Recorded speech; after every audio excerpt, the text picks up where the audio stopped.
গতকাল রাতটা ছিল অদ্ভুত শান্ত। জানালার বাইরে শুধু বাতাসের হালকা হাহাকার। বাড়িতে একা ছিলাম। হঠাৎ দরজায় 3টে টোকা। আমি ভেবেছিলাম হয়তো বাতাসের আওয়াজটা হচ্ছে, কিন্তু আবার দরজা খুলে দেখি কেউ কোথাও নেই। শুধু একটা পুরনো চিঠি পড়ে আছে আমার দোরগোড়ায়। চিঠিটার উপর ধুলো জমে আছে, অথচ কাগজটা পুরো ভেজা, যেন এক্ষুনি করে হয়ে গেছে। ভিতরে লেখা, পিছনে তাকিও না।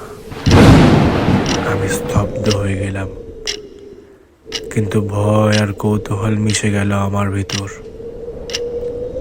ধীরে ধীরে ঘুরে দাঁড়ালাম, আর ঠিক তখনই দেখি আমার নিজের ছাওয়াটাই মাটিতে নেই।